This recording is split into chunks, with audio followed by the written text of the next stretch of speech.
আসসালামু আলাইকুম রহমতুল্লাহ। আমাদের কাঁঠাল গাছে অনেক কাঁঠাল হয়েছে আলহামদুলিল্লাহ। কাঁঠাল দেখে এসব খাবার লোভ হলো, কিন্তু একা পাড়ার চেষ্টা করলাম, কিন্তু পারতে পারলাম না। বাড়ির পাশ থেকে এক মামা যাচ্ছিল, মামাকে ডেকে কাঁঠালটা পেড়ে নিলাম। কাঁচা কাঁঠালে অনেক কষ থাকে, সেজন্য আমি হাতে সরিষার তেল মেখে নিলাম। কাঁঠালটা প্রথমে আমি দুভাগ করে নিলাম, কিন্তু কাঁঠালটা শক্ত হয়ে গেছে।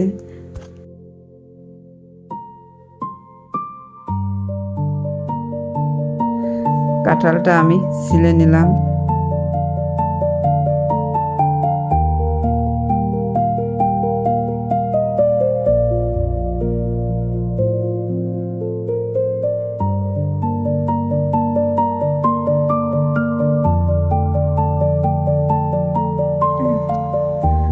রগুলো হাত দিয়ে ছাড়াই নিলাম।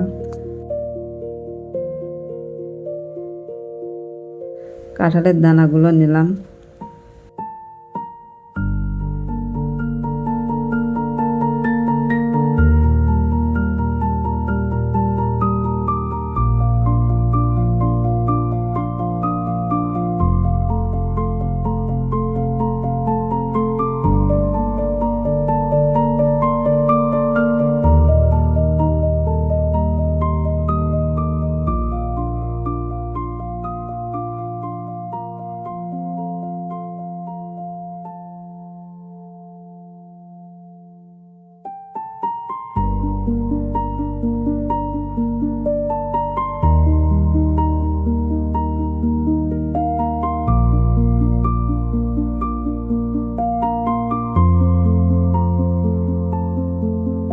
অবশ্যই কাঁঠালটা কাটা শেষ হলো আলহামদুলিল্লাহ।